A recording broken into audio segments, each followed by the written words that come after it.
Datadog is a SaaS, cloud monitoring, and security platform that enables full-stack observability for modern infrastructure and applications at any scale, providing teams dashboarding, alerting, application performance monitoring, infrastructure monitoring, UX monitoring, security monitoring, and log management in one tightly integrated platform, plus 450 plus out-of-the-box integrations with technologies including cloud providers, databases, and web servers.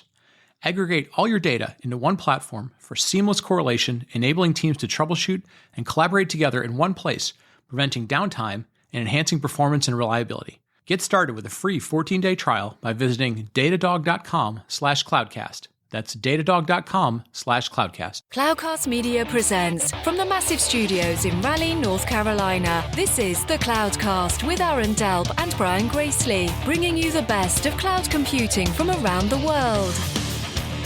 Good morning, good evening, wherever you are, and welcome back to the Cloudcast. We're coming to you live from our massive Cloudcast studios here in Raleigh, North Carolina. And it is Aaron for Cloud News this week. It is the middle of November. It is hard to believe that we've gone through most of the year. We're coming up on the holidays, and at least here in North Carolina, it's starting to get cold. I can't believe it. But we do have some news, some good news, some not so good news, but we're going to dive right in. So first of all, lots to talk about when it comes to big tech and layoffs this week. Pretty much most of the big companies that are out there either have done a layoff here recently or rumors are they're going to be doing some coming up. AWS is rumored to do some. Twitter, of course, had a big one. Meta or Facebook had a big one. So we know lots of folks in the industry and certainly listeners that are impacted by this. So hope everyone is doing well. And certainly if Brian or I can do anything out there, reach out to us, whether through Twitter or through the email address. And we'll certainly connect you in any way we can. So wanted to say that, first of all, to everyone that's out there. But there is some good news. And the good news here actually comes from our second article. And the second article is all about the state of open source software. So Octoverse 2022 by the folks over at GitHub. And by the way, this is the 10th anniversary of the first Octoverse report. And it was really interesting to see some of the past stats versus the new stats. So they released the first one 10 years ago and to celebrate 2.8 million people on GitHub. And also to give you kind of a time capsule screenshot, if you will, or snapshot, Red Hat just had achieved $1 billion in valuation at the time. And now you're looking at 94 million developers on GitHub. GitHub used by 90+% of Fortune 100 companies. And 90% of companies use open source in general as well. Now, some of the trends that I found really interesting from the report, though, HCL, HashiCorp Configuration Language, was the fastest growing language on GitHub. Wasn't the top one, but the fastest growing one. And this really shows the trend of infrastructure as code is really starting to come into its own, and we're seeing this used more and more. In addition to that, big tech companies really build on open source. 30% of Fortune 100 companies are using open source. And lots of other good stats to dig in here. Of course, if you are interested in that, the link is in the show notes. But with that, I'm going to close out Cloud News of the Week, and we are going to move on. After the break, we have Kayla Taylor over at Datadog talking about cloud cost management. Buffering. How annoying.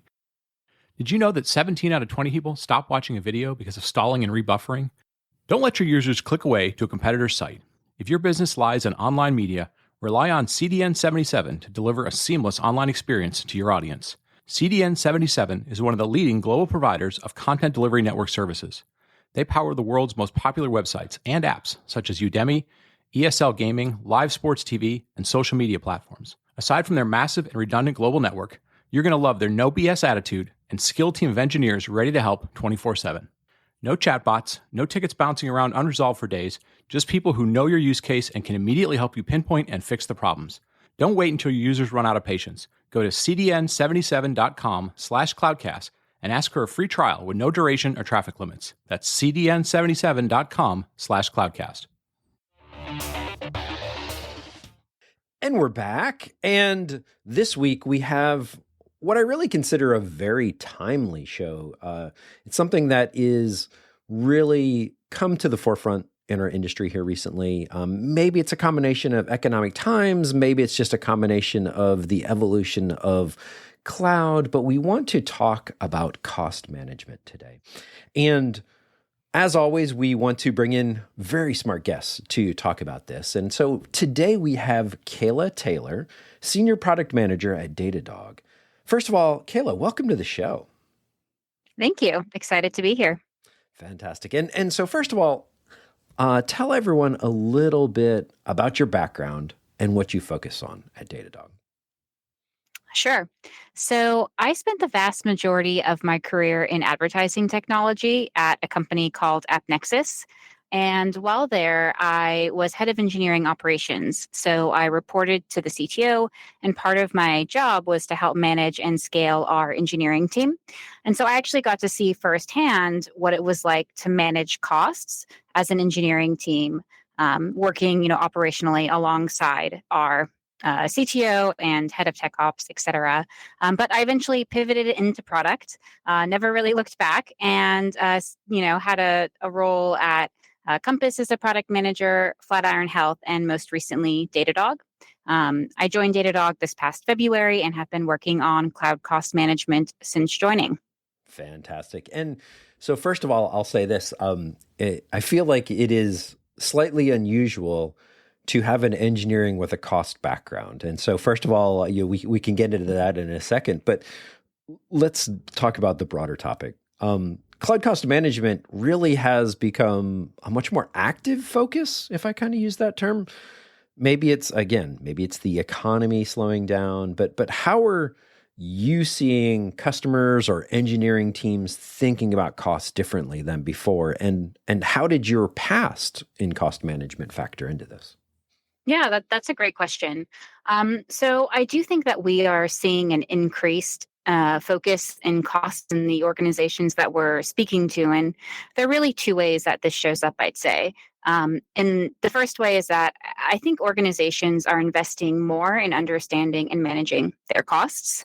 And then the second way is that organizations are really focused on cost optimization and getting engineering teams to take action on their spend and to optimize their costs. So on that first point, I think that what we've seen is that organizations are investing in creating FinOps teams, or they are asking some of their DevOps team members to dedicate some of their time to really understanding their cloud spend and to optimizing that spend. In particular, I think a lot of organizations are really focused on making sure that they can attribute their costs, meaning they know which team was responsible for the spend that is showing up every month in their bill. And then on that second point, I think, in the cost space, there's been a ton of focus on getting teams to take action and helping engineering teams not only understand their costs, but to do something about it. And so I really think that a lot of companies we are speaking to are really looking to get cost data in front of their engineering teams, help them understand the context and implications of the decisions that they make so that they can make informed trade-offs and ultimately and ideally, spend efficiently or reduce their spend as appropriate. And Kayla, so, gosh, this brings up a couple different paths I want to go down. But I'll start, first of all, with tying it back to Datadog. Since Datadog does provide so much visibility into active applications, whether you're talking about APM or observability or troubleshooting, for those that have been listeners, Datadog is a longtime friend and past guest on the Cloudcast. Do you take a similar approach when it comes to folks dipping their toe in the water for cost management? That's a great question. Overall, I would say yes, but we do have a slightly different, and in some ways, we're targeting a slightly different user base. So the things that you see in the product that are typical Datadog is, the ability to filter very quickly at an incredibly granular level down to the cost of an individual resource in your bill. To be able to surface costs in dashboards or notebooks alongside other performance metrics that the team might be looking at, and to use tags to filter down to really sort of any dimension that you might be caring about. But I think we are also cognizant of the fact that there are many users who are using the product that don't have a ton of background using Datadog, and this is really that FinOps persona. And so on that front, what we've tried to do is to introduce an overview page, for example, to really help that user base get introduced to the cost management product and to understand Datadog and how to do things like use tags to allocate costs in Datadog. And what is a common, if I kind of approach the costs just for 1 second, what is a common metric? Like when you are talking about FinOps, obviously the end result is, dollars or euros or whatever the local currency is, but is this cost per API call? Is this cost per minute or hour an instance is running? Is this cost per capacity consumed? Or is it a little bit of all of the above? Yeah, that's a great question. So I would say most of the FinOps teams that we talk to are really interested in understanding costs for different organizational dimensions that they care about. So that might be, costs for a given team, costs of a specific product, costs associated with a particular business unit. So they're really, I would say, focused on like more business-centric cost concepts and allocating costs back to those teams, products, business units, et cetera. Now, when you speak to the engineers, I will say that some of them are more interested in that like cost per request, which is possible in Datadog because you're able to, and we'll talk, likely we'll talk about this coming up, but you're able to look at your cost data alongside your metrics and to, easily see things like cost per request, et cetera. Yeah. And so let's jump straight into that because this is fascinating to me because, accountants understand costs, but not necessarily technology, and engineers understand technology, but they either don't understand or a lot of times just don't care unless they have to about costs because they just want to make things work. And so how do you help, everyone reach across the aisle, if I use that term, and conceptualize these costs and be able to make meaningful changes and impacts into the business and their applications? Yeah, that's a great question. So I think that, one of the main benefits of having cost data in Datadog is that it's easy to access, and engineers have costs in the same platform that they're using to look at the performance of their applications. For example, our own cost reporting team at Datadog has reported that it's made their life so much easier to use the same platform that engineering is using to look at and understand costs and to understand the changes that those teams have made in their applications, to see metrics that are related to those changes, and then also to see the implications of those decisions on the costs. And so I think, surfacing the data in an environment that they're already familiar with goes a long way.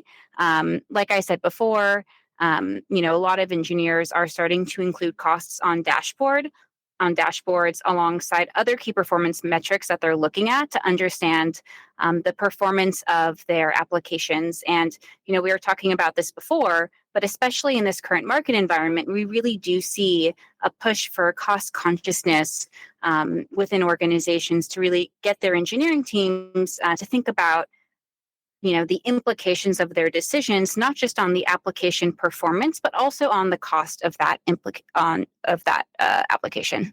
And so the cost conscious, kind of a follow-up question about that I just thought of. How much of that is global macro trends and economies potentially slowing down, and how much of that is just it's an evolution or maturity of public cloud and metered systems? What is some of the drivers that folks come to you when they're looking to solve this problem? Yeah, that's a great question. I would honestly say that it's both. I think that the current market environment has accelerated people's sort of need or desire to understand and to manage their costs. But we do tend to see that organizations who are, more mature adopters of the cloud, they've been using the cloud for a while.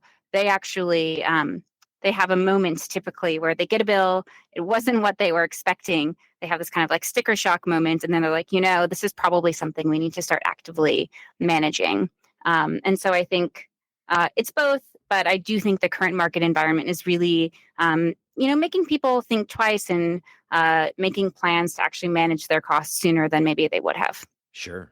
That makes perfect sense. Thank you, Kayla. And I'm also I really liked that idea of FinOps and FinOps still managing this from the same tools. Of course, Datadog expanding their offerings and expanding and using the same tools and the same platform. That seems like just such a natural extension of this. And maybe I'm answering my own question when I ask you this, but what are some of the unique things that Datadog does with new cloud cost management offering? And how does this tie in to other aspects of Datadog? Yeah, that is a great question. So one of the things that we are doing is focusing on how we can integrate costs into the broader Datadog platform. And so, for example, we launched an integration with our service catalog where you can quickly pivot between a service's costs and the service performance overview page within Datadog so that you can get additional context about what's happening with that service. We're also planning to surface costs directly in the service catalog so that you can very easily pivot between service ownership, performance, security, and costs. And so I think one of the things that is unique about having costs in Datadog is that Datadog also has, as we've talked about a number of times, the performance metrics and the security, the state of the application security, for example, plus the cost. So you get a really holistic picture of not just what things are costing and not just what's happening with the performance of this application in isolation, but you can really start to put the pieces together and get the full context of what's happening and make informed decisions. So yeah, I think that's especially unique about this offering. Fantastic. And let's talk about use cases for a little bit. So the service is new, so maybe the use cases are still developing, and that's something I'd like to talk about. But what are some of the surprising things you've observed about how companies are using this insight into their cloud costs? Yeah. So I think one of the things that I have been continually impressed by is the dashboards that our customers are building with cost data. So, for example, we have a very large customer who is using Datadog functions on dashboards to do some really interesting thing with their costs. So, for example, they're looking at 30-day rolling averages of their cost alongside, like in the same graph, the number of active users they have. So they're able to look at like a rolling average of their costs over the past 30 days alongside, how many users and basically for them, like how their business is growing. So that is pretty interesting. And, I think unit economics is definitely an interesting topic that a lot of folks in the FinOps space think about and talk about. But it's really cool to be able to see in Datadog a customer pipe a custom metric to our platform, the number of active users, and then to visualize that alongside their costs to get a more holistic picture of how their costs are tracking relative to their business performance. Another great example that I stumbled upon recently is that we had a customer, Stitch Fix. They talked about this at our the conference we just had called Dash this past October, where they are using cost metrics cost and metrics and formulas and functions to basically allocate costs back to an ECS cluster. So they can say, how much is this ECS cluster costing me? And they're using metrics that we're piping in from AWS, with the AWS ECS integration. Nice. And so let me ask you a question about perception. A lot of times, especially on the engineering side of the house, when we talk about, we're going to do cost management or we're going to do cost analysis, a lot of folks think of making cuts or how can we reduce everything. And it's all about maybe a negative connotation at times. But if it's more about optimization, it's less about a negative connotation of like we're trying to reduce costs, we're trying to cut things down, we're trying to reduce things, and more about optimization. Do you have those kinds of conversations with customers of it's optimization versus reduction? Yes, definitely that has come up. I think that especially when it comes to working with engineering teams to get them to take action, a lot of the folks we talk to, they're focused on spend efficiency. So how efficient is this spend? How do we continue to optimize our applications to ensure that we are, being smart about the dollars that we're spending on the cloud? So we do hear people, especially when it comes to that interaction between, maybe the DevOps person thinking about costs or that FinOps person and their engineering team, think a lot about optimization or efficiency. I think for some organizations, they are focused on reduction.